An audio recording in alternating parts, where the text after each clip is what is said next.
The first time it happened, I thought it was a mistake. A lapse in judgment. Maybe Karen wasn't paying attention. Maybe she was late for something and took the quickest route possible, straight across my lawn. The second time, I knew better. It was the screech of tires that got me. The sharp, rubber-burning skid as her SUV swerved off the street, crushed my newly planted flower bed, and tore through my grass, leaving deep tire ruts in its wake. The sight of my yard, my neatly edged lawn now an ugly mess of dirt and ruined plants, made my stomach twist. I ran outside, still in my slippers, expecting an apology. But Karen, sunglasses perched on her nose, didn't even acknowledge me. She barely slowed down before yanking the wheel and rolling back onto the street as if nothing had happened. I stood there, heart pounding, watching the dust settle. Maybe she didn't see me. Maybe she didn't realize what she'd done. So I tried to be reasonable. The next morning, I walked across the street to her house. I knocked once. Then twice. The door swung open, and there she was, Karen in her usual workout gear, holding a smoothie in one hand and her phone in the other. Her expression flickered between impatience and mild curiosity, like she couldn't imagine what I wanted. I forced a smile. "Hey Karen. I think you accidentally drove across my lawn yesterday. It really tore up the grass." She sipped her smoothie and raised an eyebrow. "Oh? Huh." Silence. I waited for some acknowledgement, some basic decency. None came. "I was hoping you could avoid doing that again," I said, still keeping my voice calm. Karen exhaled loudly, tilting her head. "You know, your lawn is kind of right on the curve. It's not my fault the street is so narrow." I blinked. "It's a two-lane road." She shrugged, already losing interest. "You should be grateful I'm not blocking your driveway like some people around here." The door clicked shut before I could say another word. I stood there for a long moment, stunned. Then I turned back toward my house, my hands curling into fists. I wasn't the only one she treated like this. Karen had a reputation. She was the kind of neighbor who left her garbage cans out for days, parked her car too close to mailboxes, and let her dog roam wherever it pleased without picking up after it. The HOA had given her multiple warnings, but Karen had a way of brushing off consequences like they didn't apply to her. Still, I didn't want a feud. So I took the logical next step. I put up a sign. A simple, polite reminder, "Please do not drive on the grass." The next morning, I found the sign snapped in half, tire marks trailing right over where it had stood. I saw red. This wasn't an accident. This was intentional. I tried again, this time with small garden stakes around the edge of the lawn. A subtle boundary. A deterrent. Karen plowed right through them, cracking the stakes in two, leaving splinters scattered across the dirt. I started waking up earlier, hoping to catch her in the act. But she was unpredictable, sometimes tearing through in the dead of night, sometimes in broad daylight when I wasn't home.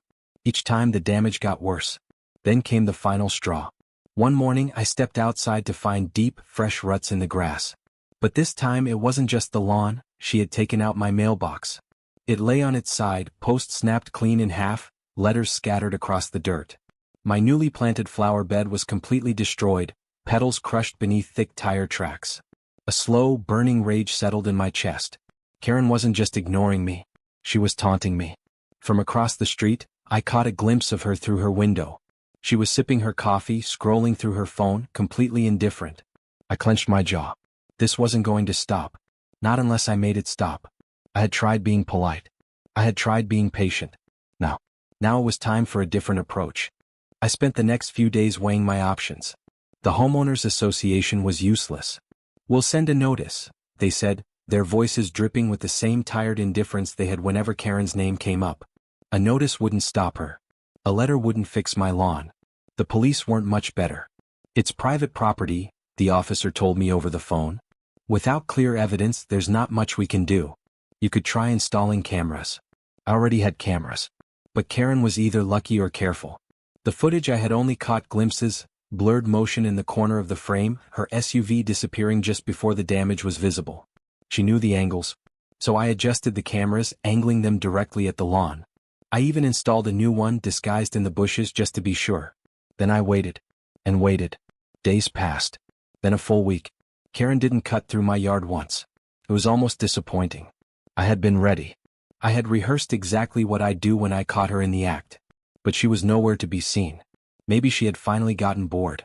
Maybe she'd found some other poor soul's property to ruin.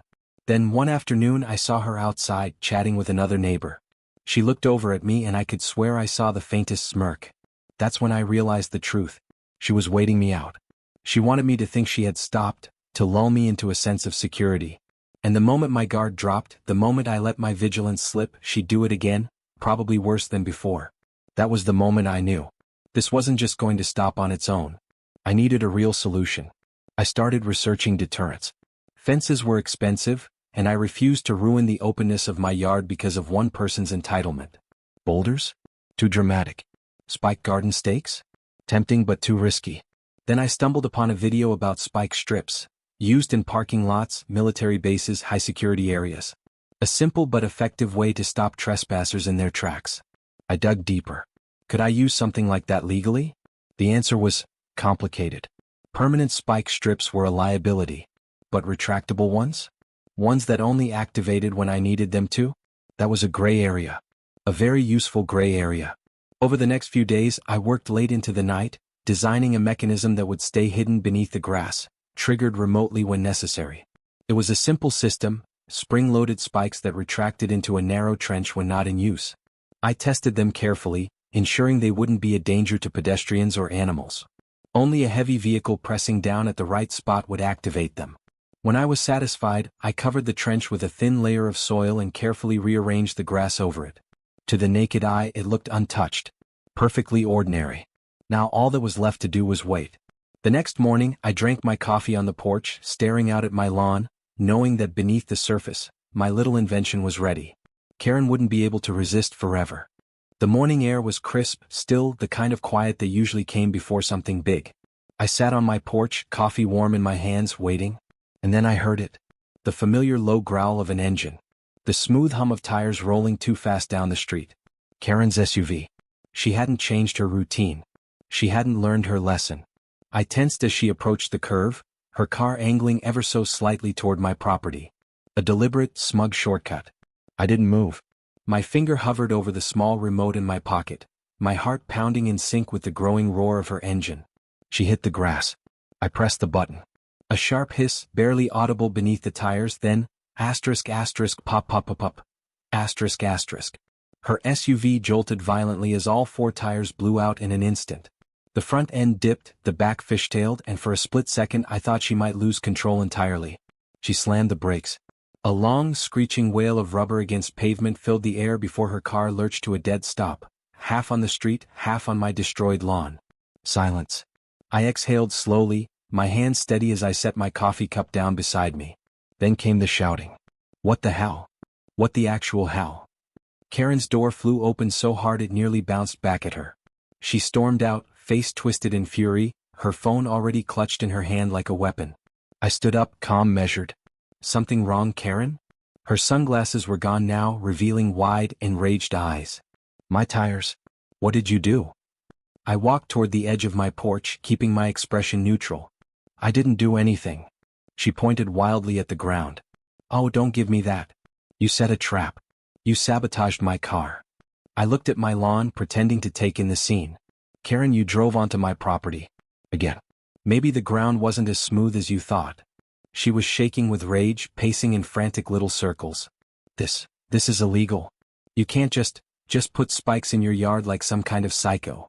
I shrugged. Pretty sure I can. It's private property. You remember private property, right? The thing I've been telling you about for weeks. A small crowd had started to form.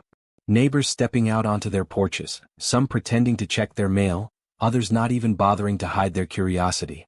Karen noticed. And she hated it. She spun in place, pointing at the nearest neighbor. Did you see this? He booby-trapped his lawn.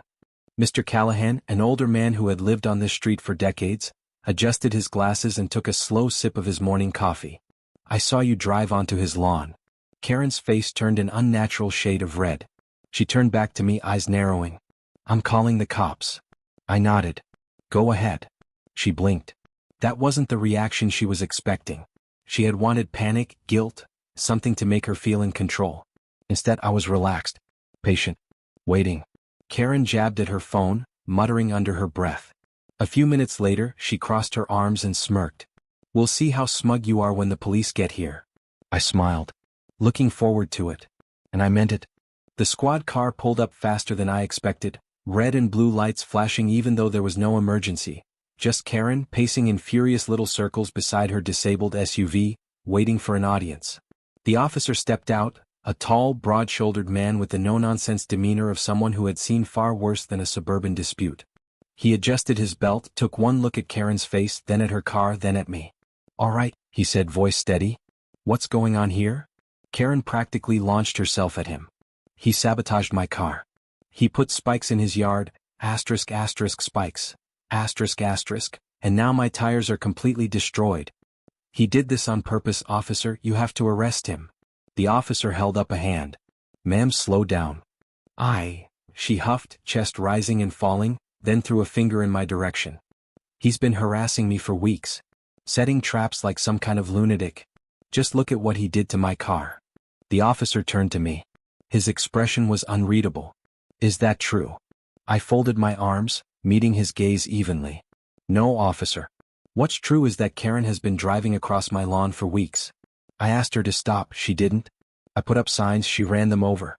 I filed complaints, nothing changed. This morning she did it again. And I guess the ground wasn't as smooth as she expected." Karen let out an incredulous laugh. "Oh, give me a break. You put something there. That doesn't just happen." The officer studied me for a long moment. "Do you have security cameras?" My lips curled into a slow, satisfied smile. "I do." Karen flinched. I pulled out my phone, tapped a few buttons and held it out.